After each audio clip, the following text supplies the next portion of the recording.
Hello, my name is Victoria. I have invited you to this info hour. I hope it will be informative and I hope you find answers to the questions you have. So I have made a presentation to go through the basics and show you everything with pictures and text, and also to help me not to lose the words that I have to say.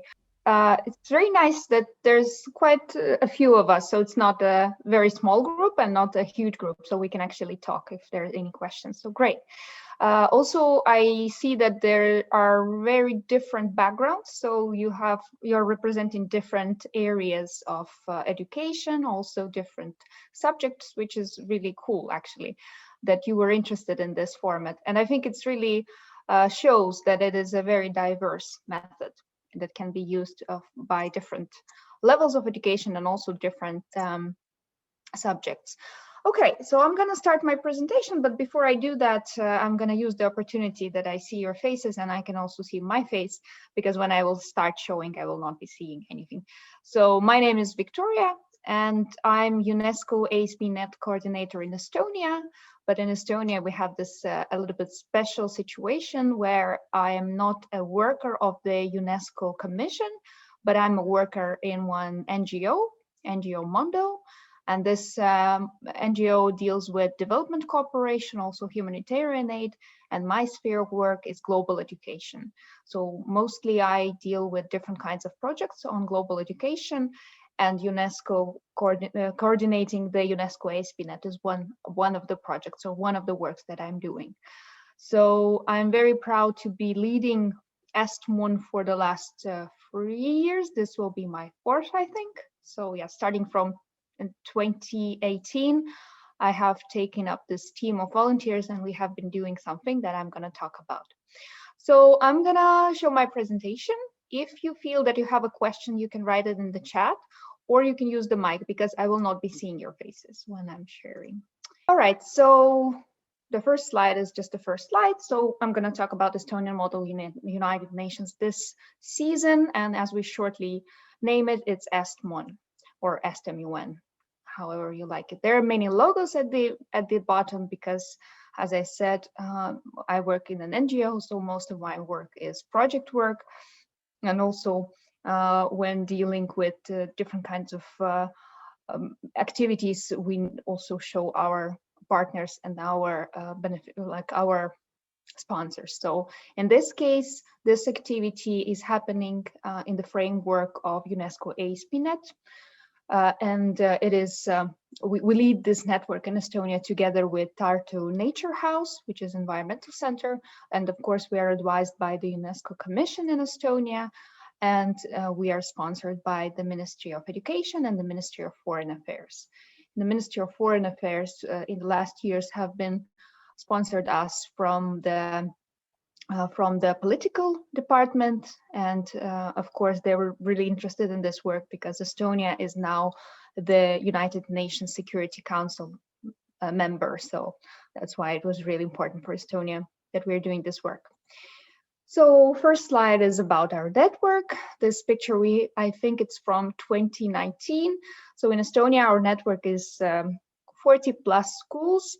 You never can be sure with the UNESCO network. I don't know about Latvia, Elisa can correct me, but it's always like, you can always say that, oh, it's between 25 and 40 schools. In our case, it's like 40 plus, but yes, we can never be sure. We are quite a good and friendly network. As it was mentioned before, we also have the Baltic Sea project inside of our network, which is a very, very important thing because the Baltic Sea project has actually been around in Estonia for a longer period of time than the network itself. So the network came here in the 90s, but the Baltic Sea project was there in Estonia and Latvia and Lithuania and other Baltic countries from 89. So it's actually more than 30 years now in the Baltic countries. So yes, it comprises the schools of different levels. And in the network, we have both teachers and school leaders and students. So every year we have our annual conference where we all come together to discuss the most important issues. We have workshops for teachers, students, and we talk about what has happened. So of course, the last year was the only year when we did it online, but hopefully this year we will meet in person. That's why we're planning all the things on the summer so that it can actually happen. But let's see. But now moving on to Model United Nations. So overall, what is Model United Nations? It is not something that we have invented.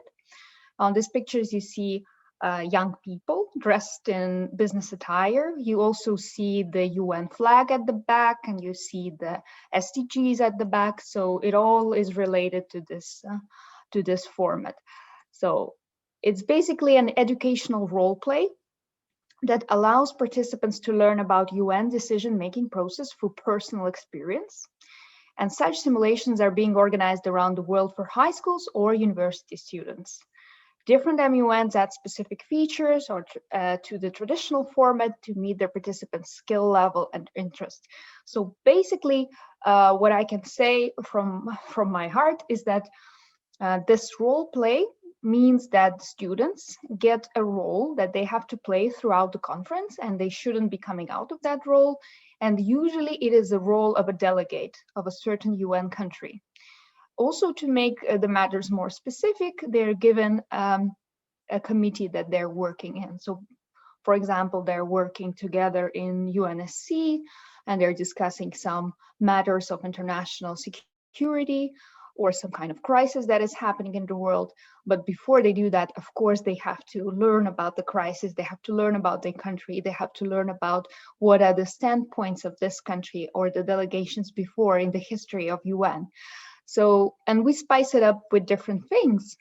It can be also historical committees where they actually have to prepare about a topic that is from years before. And then in the conference, in the role play, it actually plays out maybe in a different way. So it can be a very different thing. It is very popular in the USA and Latin America. I know that in some schools there, it is actually part of the curriculum. So all of the students actually have to take it as a subject, or it is a subject that they can choose. And then they have those role plays, regional and national, that they participate in. There are many international high prestigious models that the youngsters can go to. Most exciting, I think, are for university level, but high schools also take part. So more or less everything. And of course, historically, so this role play has started even before the UN was officially, so more than 75 years ago. It was actually the League of Nations that the first students in Harvard were simulating. And then it grew into being the model of United Nations. So about our format, EstMUN, just as a comment, in Estonia, they have different kinds of model United Nations. I know that Tartu University has their own for university students, so it's a different level of UN, of model UN. Also, there's some school models in Tallinn. I know some schools also play with their students, but this EstMUN, we have branded it like 2 years ago, but Mondo has actually been doing it together with, I think also with the United Nations Association more than 10 years ago. So we have been creating this format for around 10 years with different teams. But as I have joined 3 years ago, I can only talk about those last 3 years because it has taken some more certain form during those 3 years. So during those 3 years, I will be saying, we have said that this is an entry-level educational simulation for high school students aged 15 to 19. So, and this is something that we really take into consideration. So we do not really want any university students to enter our models, although every year there are some who really try to infiltrate our model because it is kind of exciting.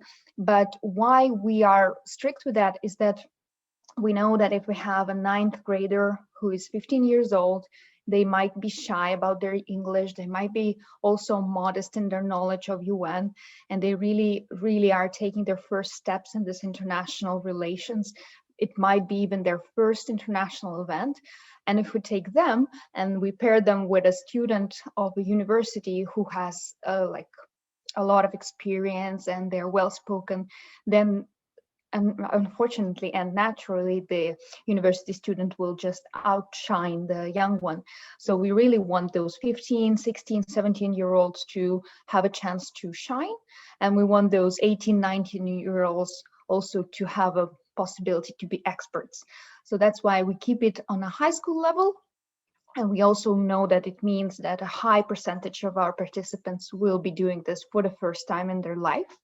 And that's why we really take care that, well, our chairs, they know that they have to take extra attention on developing English, on showing them how to do it, and also to prepare them. So the preparational work has to be really, really well thought through. And I think maybe we started on shaky legs, but now I think my team is doing this job better and better each year. So since it's taking place in the framework of Estonian UNESCO ASP.NET activities, it means that it's for free for the participants, because usually the UNESCO activities are for free.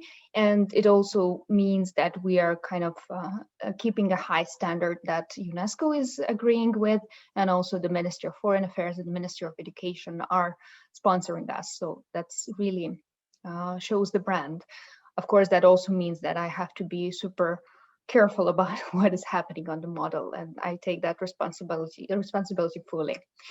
Also, what is really special is that the leaders of EstMUN are youth themselves. So it is a model from youth to youth. So I'm not the one who is leading the discussions. And usually I'm the one who is only in charge of the logistical stuff. So I have to make sure that we have a room, we have accommodation, we have food, we have transportation, that all of my chairs have everything they need to work. And then I just give them the floor so that they do the actual debates. So, and all of them have participated in MUNs, starting from different age. All of them have international experience. So they have traveled out of Estonia to take part in different role plays, also to lead and to chair different MUNs around the world. So they're very experienced, very motivated, and they really want to keep on playing. And that's why they're doing it, because most of them are already university students, and because they still want to do MUN. And well, you have to pay money to travel and participate in bigger models. So this MUN in Estonia and being a part of the team really gives them this chance to do what they love. Because this is international, this is something that we also decided 3 years ago.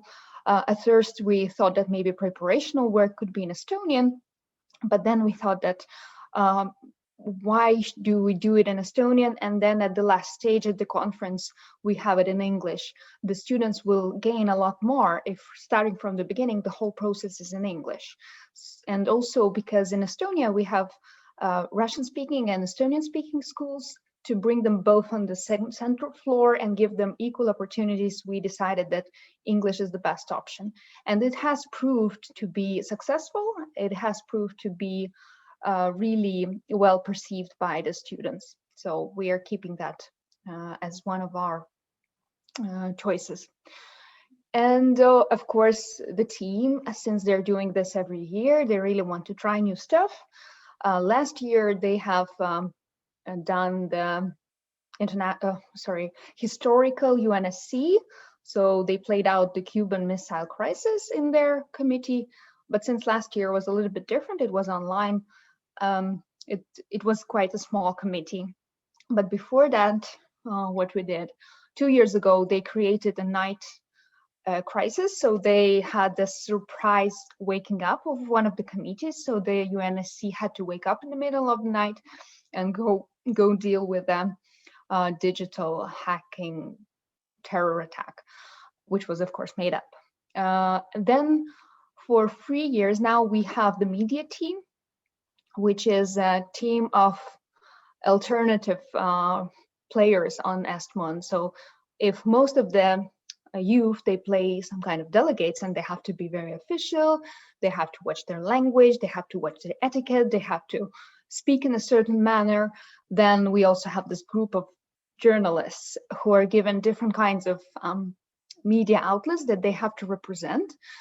They might be BuzzFeed, or they are BBC, or they're CNN, or are they Sputnik, and then they have to write about what's happening with the delegates in their manner, of course, which will be then led to one or the other direction. And the press, they can also have fun with their committee, with their group. They can set up press conferences or talk shows or write articles that could be like, I don't know, maybe provocative. They can also take interviews from the delegates. So we just like to play with that. This year, we are doing International Court of Justice, which is something absolutely new for us. I'm not pretty sure how it will be built, but this is something that we want to offer to the participants. If they are interested, they can also play international judges, so not only delegates. Now, who do we expect to participate? As I mentioned before, it's really for the youth of age 15 to 19. So in Estonia, it means grade 9 to grade 12. But if you look at the previous picture, so the guy here, Andrei, he has started to participate when he was 12. So if you know that in your class you have, or your school, you have a student who is, well, really young, but really interested in such stuff, then we are really open to taking them in, but they have to be motivated. This is the first thing. We really don't want the teachers to push the students. We want this motivation to come from within. So this interest of international relations, sustainable development, diplomacy, journalism, or just making the world a better place, they can also be interested in role play, or they just want to practice English in a diverse and safe environment. There are some cases when teachers are pushing their students and they're not sure that they want to do it, but the teacher sees that, well, actually you have potential, you should go. And then they are afraid, but they go, and then they see all of those other young people, and then they come back the next year and the year after next. And some people end up in our team because they really enjoy it. And the other cases when really they don't even tell the teacher, and then they just apply because they really know that they want to do it. So there are really different ways how the youth find us. We are not fans of having whole classrooms, like whole classes participate, because, well, it's kind of unlikely that you have 30 people who really want to participate in EstMUN. That already sounds like the teacher pushing. So we are really ready that there is just 1 or 2 or 5 students in your school or your class who want to participate, because it is a very special format. And there was one question in the registration form that how many participants do we need to have? Are they playing in teams? So this is also something that we used to have before, when the model started, before my time. They had them in delegations of 3 or 4 people, and they were representing one country together, which kind of made it more safe for them. But we decided that it's like, you know, a two-way thing. From one side, it makes the student feel safer that they are in a group and they're representing their country together. From the other side, it also leads them this possibility of hiding behind each other. So now for the last 3 years, it's each man for themselves. So everyone has their appointed role and everyone has to represent themselves. We are like also ready that, because it is an entry-level competition, or not competition, but conference, we understand that some of the countries or some of the delegates will be more shy. They will be talking less, but it's fine. There are ways how we can motivate them, and it's also opportunity that they just speak less. What we also do is that in the application form, we ask them about their previous experience, and we also ask them, why do you want to come? Because we really want to see this level of motivation. Is it just because somebody told them to go, or is it because they're really genuinely interested? And when we see this maybe previous experience in I don't know, European Parliament model, or some kind of other role play, or maybe model United Nations, plus the motivation, then we also decide that, okay, this participant has a high motivation, they're also quite confident in themselves, they might get a country that is like is quite important in this conversation, so they should be talking more. And some other participants that maybe have modest previous knowledge, or maybe their motivation is not so high, it doesn't show in the application, then we can give them a country that maybe is well, you cannot say that in UN different countries have different power, but what I mean is that perhaps in this conversation, this country is not the most outspoken one. Then we give that student this country so that they have a possibility to just observe more and maybe speak less. And of course, if they want, during the role play, it can turn out that this small country from, I don't know where, somewhere in the world, that in the real world maybe doesn't speak that much, in our role play, they will be speaking a lot. So it's a possibility. We are also expecting teachers to participate, but I have to say that in this format, the role of the teachers is smaller. So basically, our big hope is that the teachers will do this promotion work. They will also explain what it is, and they motivate the students to come and to be brave to take part. And then maybe if you know that your student needs help during the preparation, you can kind of nudge them or give them deadlines or help them another way, but they should still do this process themselves. And during the conference, when it all happens, the teachers are really just expected to be observers. I am really looking for better ways of how to engage the teachers during the conference. I have tried, but usually my attention is on all the other things. But basically, it's also possible that during the conference, when the students are working in their commissions, the teachers have their own workshops or discussions. Or I give them a kind of a fun trip to go around Estonia to look at that. But we still want teachers to come as observers because, okay, that's my clock. Because during the nighttime, for example, we need adults to be there on the spot where we have a lot of youth. And also because during the transport, if we're talking about international participants coming to our camp, then we really need teachers to be there. And I think it's really good for the teacher to come and see what it is, and not to have this active role of, okay, I need to do something. Just watch it.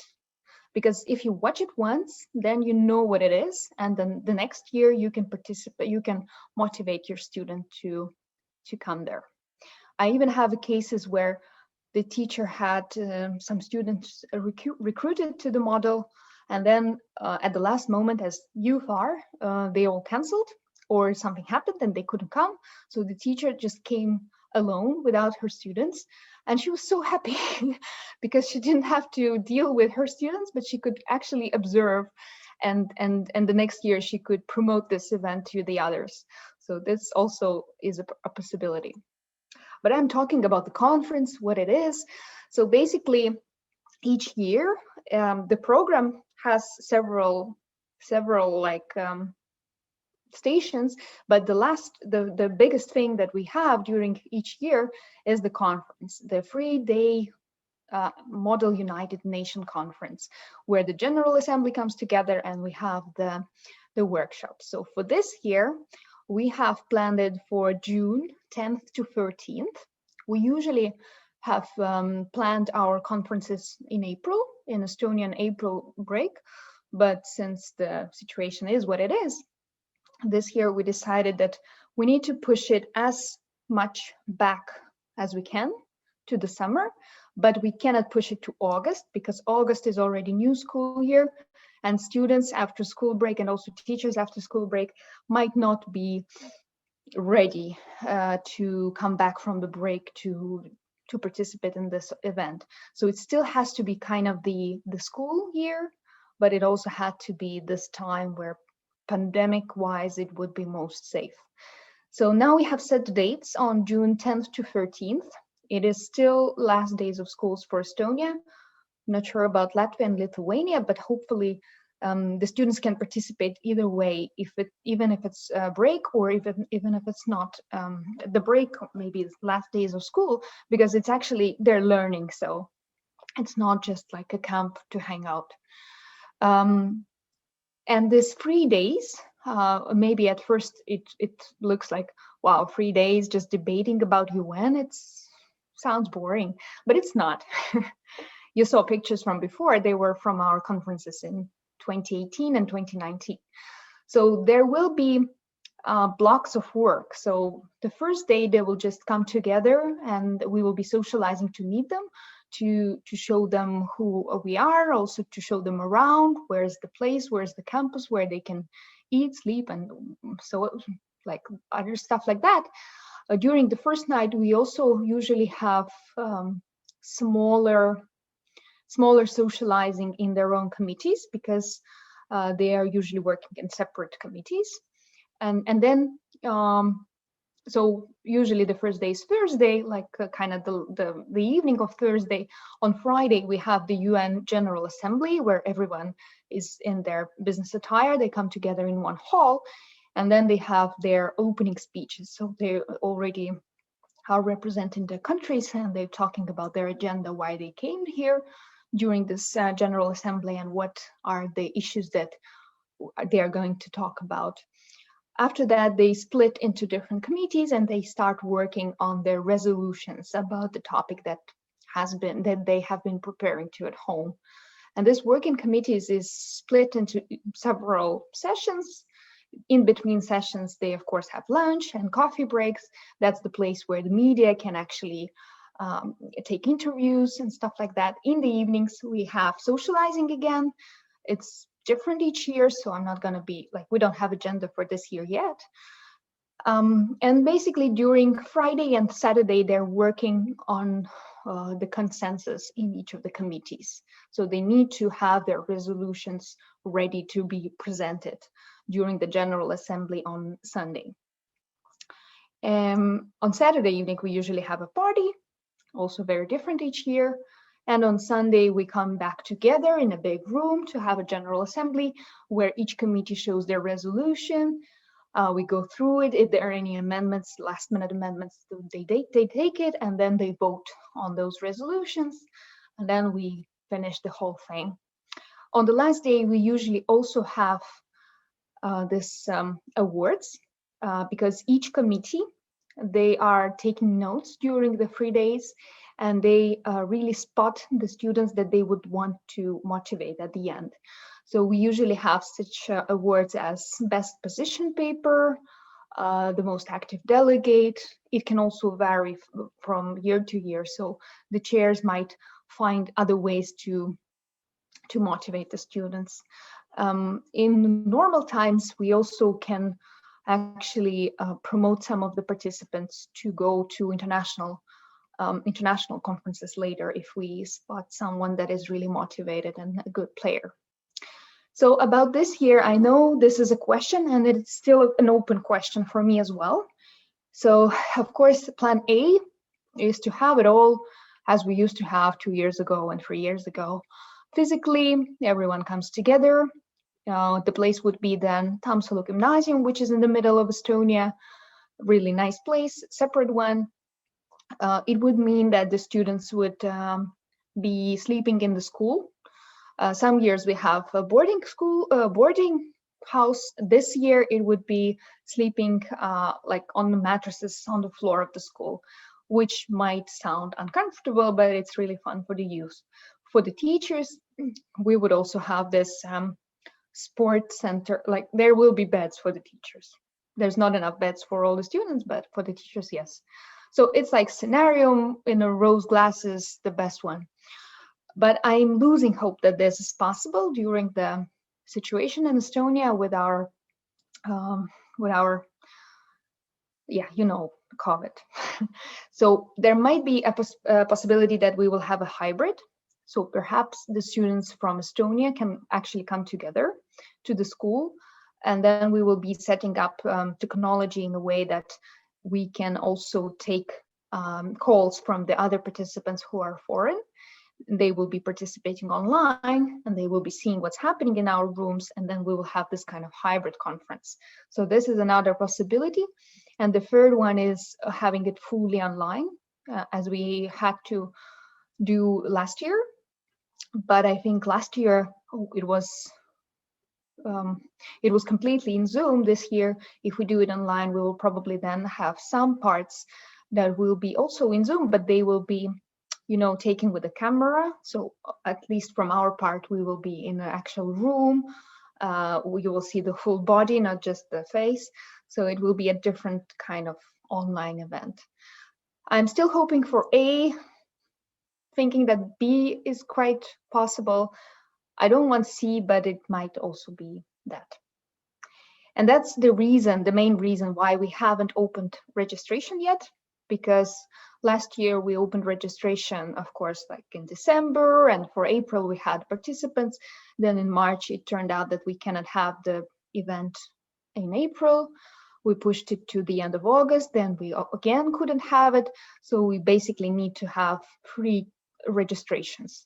So we don't want to do that again. So we really want to think through everything. And then when we register our participants, we will probably have a question. Are you ready to participate online, or are you only interested in a physical conference? So that we actually know who will be coming or who will be canceling if it happens online. But one thing is sure is that June 10th to 13th is the dates. So we don't really want to change them. So, but I have talked about committees and everything, and I didn't mention what kind of committees. So this year we are having 5 groups. Usually it's 3 or 4, but now this year is 5. And I have to mention that these are the 5 possible options that are going to be represented to participants in the application form. The applicants can mark their preferences, like the first preference, the second, and the third. And then we will see which of the committees is most popular. Can it actually put all of the participants who applied there, or do we have to spread them out? So we usually try to give everyone their first preference, but sometimes we need to also make choices. So this year we have 5 different options. One is United Nations Higher Commissioner for Refugees, and this one is actually participating in an international MUN challenge. The topic they are going to be discussing is empowering refugees through technology. And we will have 2 guys leading this one, Anil and Martin. Anil is from Turkey and Martin is from Ecuador. So quite an international company there. They're still working on the ways how they will take this topic. They have like 3 different subtopics. They will definitely be sending those subtopics to their applicants. And also I will say that all of those committees will have online info hours. In April, we're going to have this online events where all the chairs will be talking about their topics in more detail. So the second one is UNFCCC, I think, which I don't remember how to transcribe, but it's basically a COP. It will be about environment, and their topic will be nature-based solutions for climate change, mitigation, and adaptation. I know that they are going to talk a lot about restoration of ecosystems, about the biodiversity. It is quite an important topic right now. It is important also because this decade has been declared the decade of restoration of ecosystems, and we have 2 environmental students leading this one. So Valeria, she's from Estonia, but she's learning in UK, and Nils, who is Estonian, and he actually already graduated. So they're really motivated and really environmentally aware. So then we have International Court of Justice. This is the new thing that we're trying this year.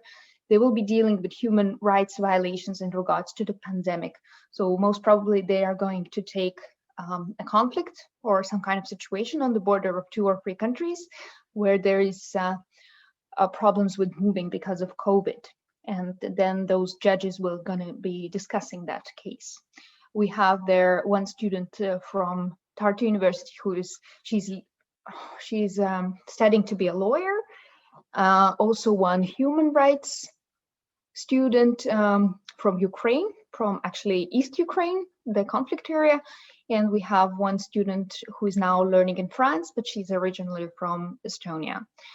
Then UNSC, Security Council, they're going to deal with children and armed conflicts, also quite an important topic right now. Also quite important for our Security Council here in Estonia, because as I know, this year, the real Security Council will actually be talking a lot about this topic. This will be then led by Andrei, that I have shown before. He's the leader of this team, and Ingrid. She's also studying, I think, international relations in Tartu University. Media representatives, usually media representatives, their role is to reflect on everything that the others are doing. So they're going to be those people who are maybe a little bit teasing the delegates, maybe also putting them on the spot with what they say, maybe having fact checking, or maybe provocating them. So this is a very interesting group of people. So if you have any kind of creative students that you think do not want to be delegates, but they would like to still play this, then maybe they will be good for the media. So how to prepare? So positively hoping that next year we will open the registration to those 5 topics. So you can like, the first thing you can do is actually promote our format and tell about the topics, and send them the application link so that they can actually start to think and choose. Maybe it will take us 2 weeks. I'm not sure, because we have to figure out how to deal with this registration if we are not sure what is the format that it's going to be taking in the end. After that, we will be we are working right now on the guidebook for teachers and students, which is quite a big book, a PDF about what is EstMUN and what are the different parts of it, how to prepare, what are the homework, and also a small set of role play for teachers that they can do with your own class. It is not exactly MUN, because MUN is quite specific format, but it is a little bit different. It has like fantasy countries, which are they're situated around one fantasy sea, and they have different mutual problems that they see differently. And those 6 countries, they have to talk about it. So it's a role play for 90 minutes that you can do with your students, and after that you can tell them, okay, if you like this role play, you can actually participate in EstMUN. And then you just tell about EstMUN and let them apply so that they can come to us.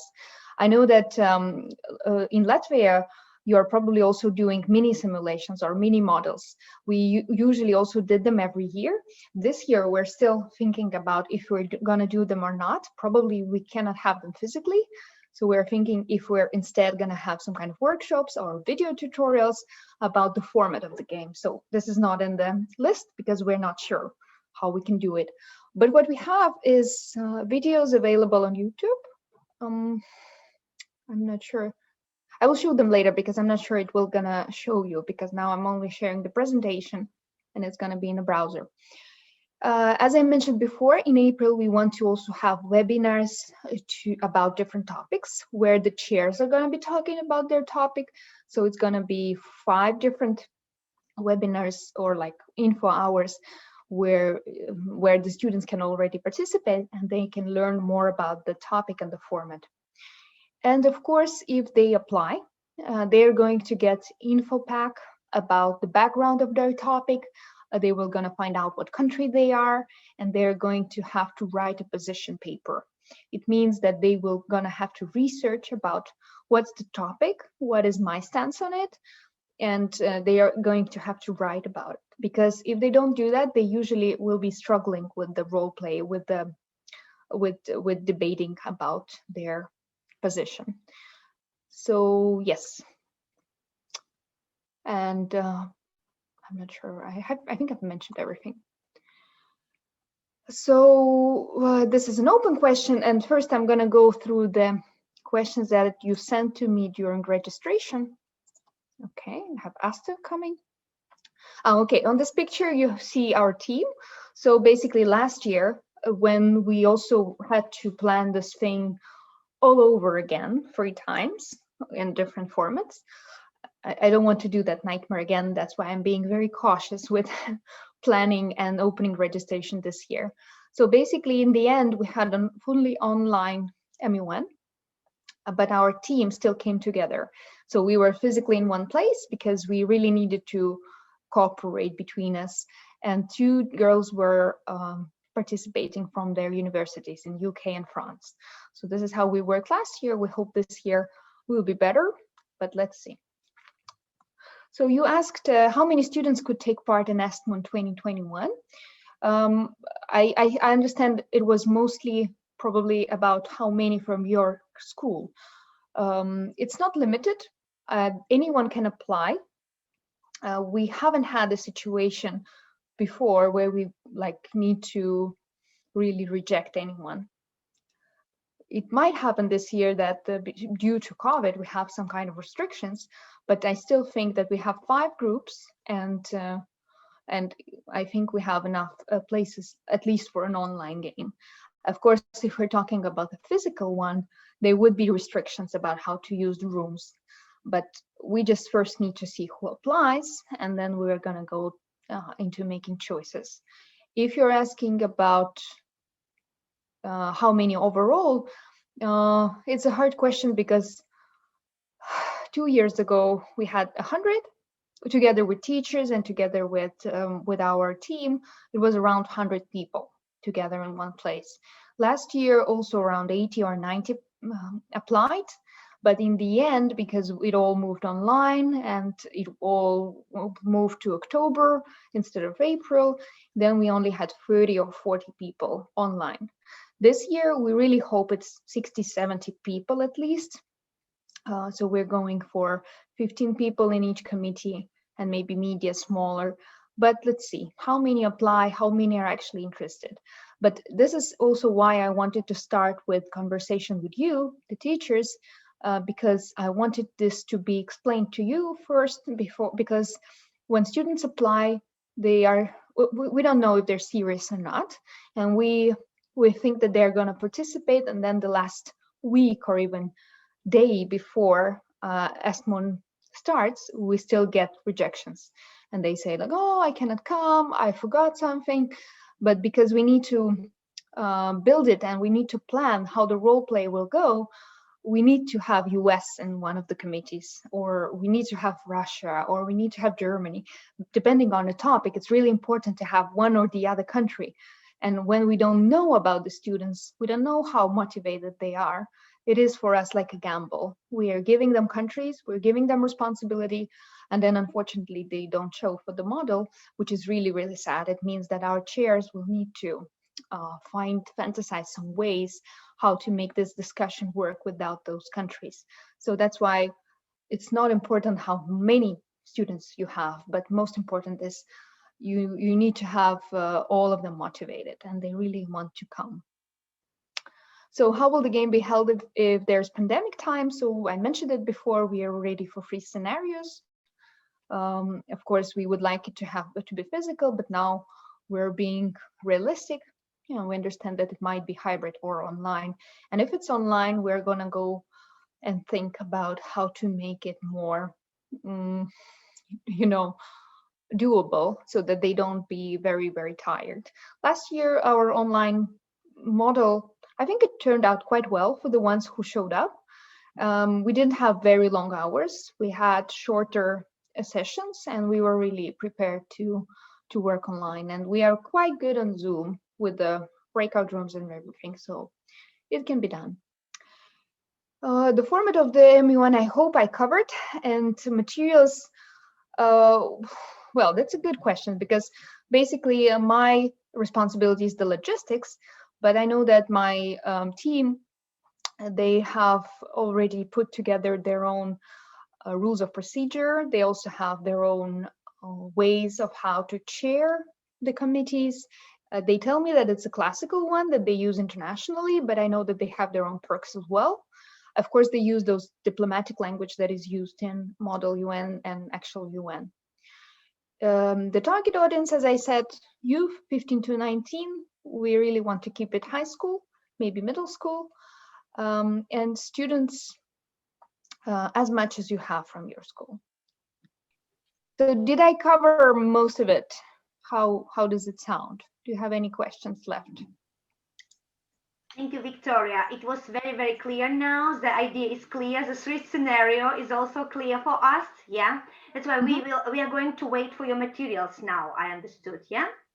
Yeah, we need to put it all together, and also the application link, so that everything that we can actually start looking for students. I wanted to show you this link to YouTube. Last year, when we had this problem with pandemic, we also need to figure out how to make it more accessible. And we made some videos, so you can actually find them if you go to YouTube and you write Maailmakool. Maailmakool, it means World School. There are playlists, and it has EstMUN here. It has it has 3 videos. It has rules of procedure.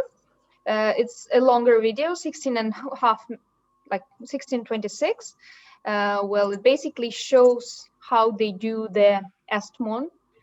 It's mostly about the physical one, but basically all their like general things are the same during an online. And it's really, really visual. It shows like you have to like raise your placard, you have to say this, you have to say that, the chair will do this. Please don't use personal pronouns. Don't say I, say the delegation of Germany. So things like this. Yes, and Andrei explains it all. So I think it's quite good for the ones who really are like decided that they want to go there. Then there's also this how to prepare for the conference. This is basically done with mobile phones.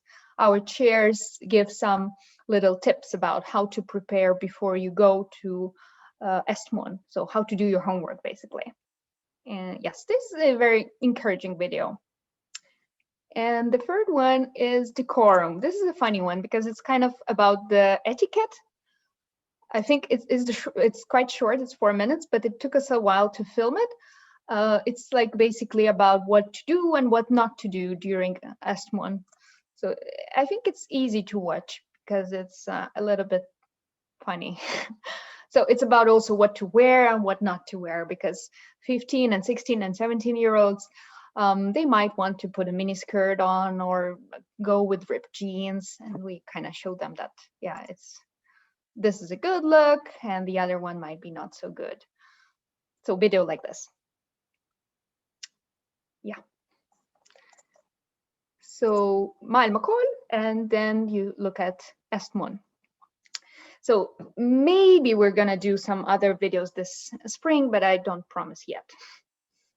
But we are going to be releasing this PDF in April. Okay, any other questions? You also have mentioned about webinars, yes, in April. Yeah, I'm gonna meet my team next week and we will decide on dates, and then we're gonna tell you the date. Probably it will be the second part of April, as they are students and they have some sessions, so it's gonna be the second part of that. And then the chairs will be talking more about the content of their topic, of their committees. So we will get the information later. But... Yes. Well, if I don't send it to you, then you can find it always on this webpage. Let me show you. I'm gonna send you the link, but first I'm gonna show you. So again, Maailmakool. So it's maailmakool.ee. Well, if we go here, You can see my screen, right? So maailmakool, and then it's in English. It doesn't have much in English, but this one it has. Activities, Estonian Model, United Nations. And then it tells about what it is, what it makes special, like everything I told you today, then the topics, and what activities are planned. So info hour about today, there's the link. So I'm gonna be adding links here, so you can also see it here. And I don't know how you got information today. I'm gonna probably share it in the same channels. We have some, I'm sending it out as an email. Also, I'm sending it into Facebook groups from last year's. Some of you are in those closed groups on Facebook. Probably this year again, with all of the applied teachers and students, we're gonna have a closed Facebook group where we communicate during the But we conference. usually get information from Alice because she's this coordinator, and we got all the materials from her. It's very nice. And yeah, I'm gonna share it with Alice as well. Yeah, so you should be expecting information in the next 2 weeks. Okay. Thank you very much then. Yeah. Yes, if nothing else, then, well, I'm here. If you want to ask me, you can ask, but if not, then I think everything is clear. Okay, goodbye. Thank you very much for your explanation. Bye. See you. Bye. Bye. Thank you. Bye. Thank you. Thank you. Bye. Bye.